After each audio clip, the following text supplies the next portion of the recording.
اعوذ باللہ من الشیطان الرجیم بسم اللہ الرحمن الرحیم۔ سورۃ البلد، اب یہ اس کا جوڑا ہے۔ بسم اللہ الرحمن الرحیم۔ لا اقسم بہذا البلد، یہ میں نے نہیں وضاحت کی آپ کے سامنے، یہ لا اقسم کیوں ہے؟ لا اقسم، لا اقسم بیوم القیامہ، لا اقسم بالنفس اللوامہ، فلا اقسم بالشفق واللیل وما وسق۔ یہ لا جو ہے نافیہ نہیں ہے، یہ لا ہے اس معنی میں تم جو کہہ رہے ہو غلط ہے، میں قسم کھاتا ہوں قیامت کے دن کی۔ اسی طرح تمہارے دماغ میں جو بیٹھا ہوا غلط نہیں، جیسے کہ انگریزی میں نے I swear by the day of judgment، لیکن ہوتا کیا ہے انگریزی میں نے کے بعد کوما لگ جاتا ہے تو آپ کو پتہ چل گیا یہ علیحدہ ہے، لیکن عربی میں یہ کومے وغیرہ ہے نہیں۔ تو لا اقسمو میں نہیں قسم کھاتا، یہ نہیں ہے، نہیں قسم ہے مجھے قیامت کے دن کی، نہیں قسم ہے مجھے اس شہر کی۔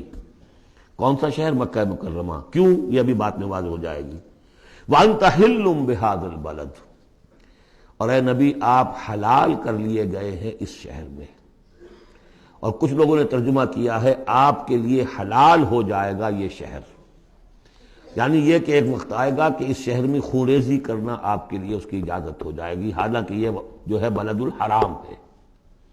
گویا کہ فتح مکہ کے دن کچھ نہ کچھ تو وہاں پہ آخر خونریزی ہوئی ہے، بہت کم، منیمم ہوئی تو ہے، لیکن یہ کہ میرے نزدیک وہ مفہوم نہیں، مفہوم پہلا ہے۔ آپ کو حلال کر لیا گیا اس وقت، آپ کی عزت نفس پہ حملے ہو رہے ہیں، آپ کو ستایا جا رہا ہے، آپ کو تکلیفیں دی جا رہی ہیں، آپ جھیل رہے ہیں۔ دیکھیے ایک تو یہ شہر ہے وادی غیر ذی زرع جس میں کچھ پیدا ہی نہیں ہوتا، وہاں کی زندگی ویسے ہی مشقت والی زندگی تھی، اس کے اوپر to add fuel to fire, اے نبی آپ پر اب یہ جو مشقت پڑی ہوئی ہے کہ آپ دعوت حق کے ضمن میں جو مشقتیں جھیل رہے ہیں تو ہم اس کی قسم کھا رہے ہیں۔ لا اقسم بہذا البلد وانت حل بہذا البلد ووالد وما ولد، اور تیسری قسم والد اور اولاد۔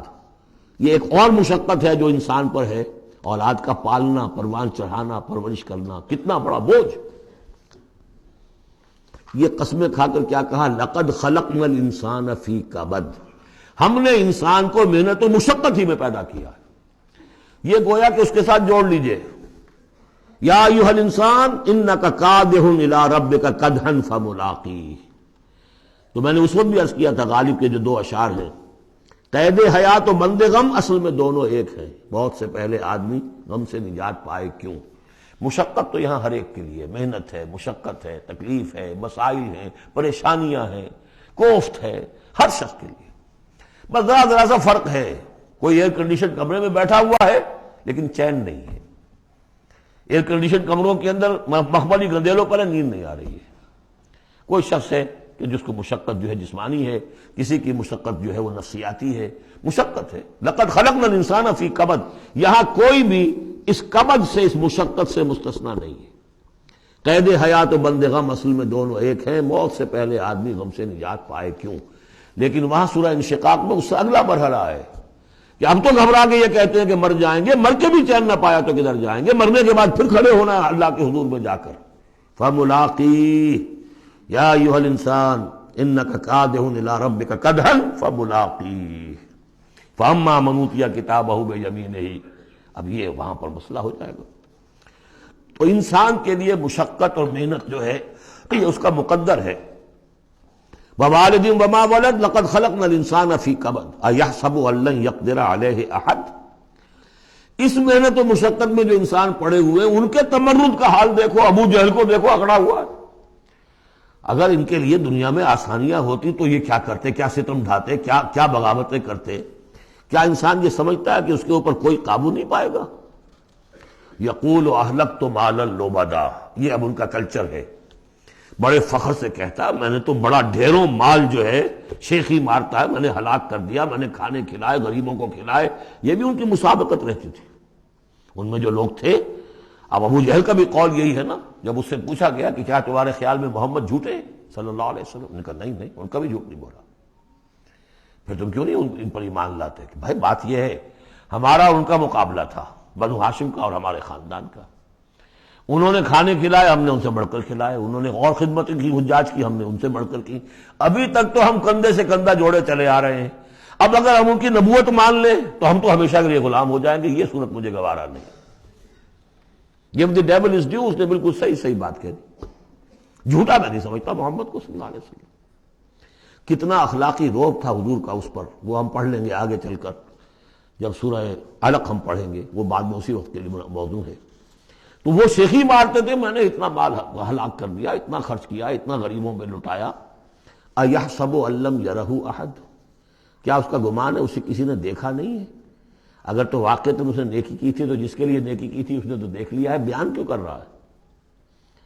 اگر اللہ کو راضی کرنے کے لیے کوئی کیا تھا تو اس کے تو علم میں ہے۔ أَلَمْ نَجْعَل لَّهُ عَيْنَيْنِ، کیا ہم نے اس کو دو آنکھیں نہیں دی؟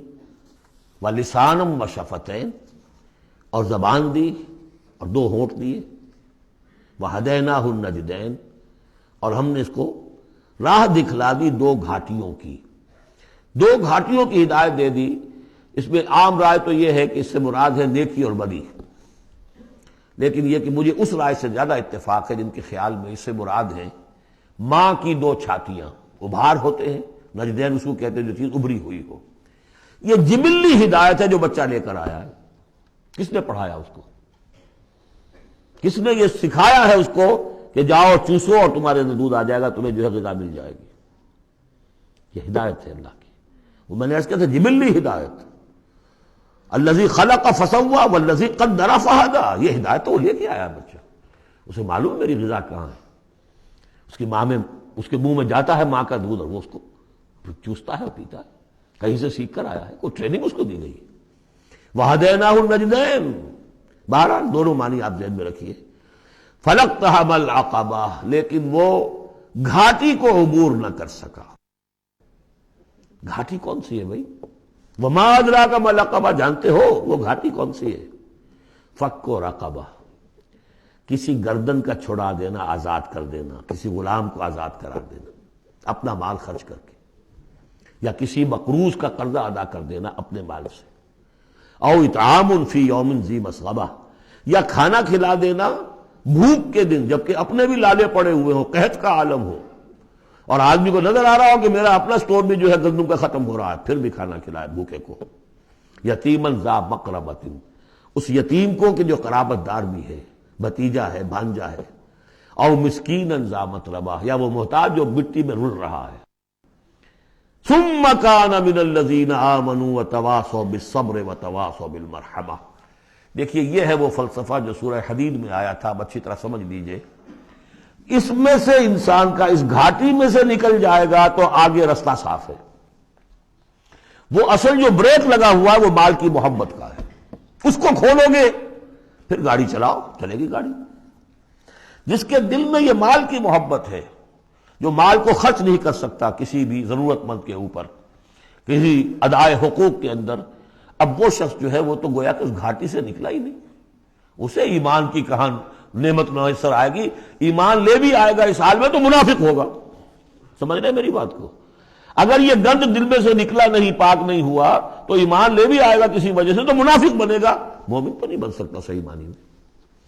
اس گندگی کو دور کرو، جیسا کہ ہم نے وہاں پڑھا تھا، اعلموا ان اللہ یحیی الارض بعد موتہا قد بینا لکم الآیات لعلکم تعقلون ان المصدقین والمصدقات واقرضوا اللہ قرضا حسنا یضاعف لهم ولهم اجر کریم والذین آمنوا باللہ ورسلہ، یہ منزل طے کر کے اگر ایمان لایا ہے انسان تو اولئک هم الصدیقون والشہداء، وہ ان کے مراتب عالیہ کھلے ہوئے ہیں، ادھر جاؤ یا ادھر جاؤ اپنی استاد طبع اور مزاج کے مطابق۔ یہاں بھی وہی ہے، پہلے یہ کام کیے ہوں فلقتحم العقبہ، اگر اس گھاٹی کو عبور کر لے، اور گھاٹی کون سی ہے؟ فک رقبۃ او اطعام فی یوم ذی مسغبۃ یتیما ذا مقربۃ او مسکینا ذا متربہ ثم کان من الذین آمنوا وتواصوا بالصبر وتواصوا بالمرحمہ۔ زمین کے اندر سے یہ گند آپ نے نکال دیا، شوریلی زمین کے اندر جو بھی تھا اس کو صاف کر کے اب بیج ڈالیے ایمان کا۔ ثم، یہ زمین تیار ہو گئی ہے، اب بیج ڈالیے۔ ثم کان من الذین آمنوا، پھر ہوا وہ ان لوگوں میں شامل کہ جو ایمان لائے اور تواصوا بالصبر وتواصوا بالمرحمہ، یہ وہ مضمون یہاں آ گیا ہے، والعصر ان الانسان لفی خسر الا الذین آمنوا وعملوا الصالحات وتواصوا بالحق وتواصوا بالصبر۔ اور یہاں پہ ترتیب بدلی ہوئی ہے، وہاں ایمان کے بعد عمل صالح یا عمل صالح کے بعد ایمان ہے، وہاں تواصی بالحق کے بعد تواصی بالصبر ہے، یہاں تواصی بالصبر پہلے ہے، تواصی بالمرحمہ بعد میں ہے۔ تو اس میں تقابل سے بہت سے جو حقائق ہیں وہ کھلتے ہیں۔ ثم كان من الذين آمنوا وتواصوا بالصبر وتواصوا بالمرحمہ، اگر اس گھاٹی کو عبور کر کے آدمی آئے اور پھر وہ ایمان لانے والوں میں شامل ہو تو پھر اس کا معاملہ اولئک هم الصدیقون والشہداء عند ربهم، اولئک اصحاب المیمنہ، یہ ہوں گے میمنہ والے، داہنے والے۔ وہ داہنے والے ہم پڑھ چکے ہیں سورہ واقعہ میں بھی، فاصحاب الیمین ما اصحاب الیمین واصحاب الشمال ما اصحاب الشمال فالسابقون السابقون کنتم ازواجا ثلاثا، تین گروہوں میں تم تقسیم ہو جاؤ گے۔ پھر یہ بھی ہو سکتا ہے ان کو جو اعمال نامے دیے جائیں گے داہنے ہاتھ میں دیے جائیں گے، ان کو جو اعمال نامے تھمائے جائیں گے وہ بائیں ہاتھ میں تھمائے جائیں گے۔ اولئک اصحاب المیمنہ، ویسے یمن کا لفظ آتا ہے خوش بختی کے لیے، تو یہ خوش بخت لوگ ہیں، یہ کامیاب ہو گئے، یہ رشد اور سعادت کی منزلوں کو پا گئے، یہ فوز اور فلاح تک پہنچ گئے۔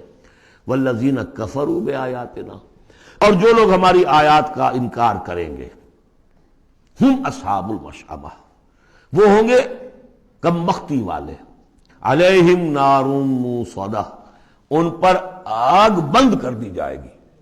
یعنی ایک وہ ہے آگ کہ جس کا باہر نکل رہے ہیں، لپٹیں نکل رہی ہیں، ایک یہ کہ بند کر دیا جائے تو ساری حرارت اندر ہی اندر رہے، گویا کہ جسے دم پخت کہتے ہیں آپ، پوری کی پوری جو ہے ان کے اوپر آگ موند لی جائے گی۔ علیہم نار موصدہ، اللہ تعالی ہمیں اس سے بچائے اور ہمیں اللہ تعالی اپنی شان غفاری اور شان رحیمی کی طفیل ہمیں اصحاب جنت میں داخل فرمائے۔ صدق اللہ العظیم۔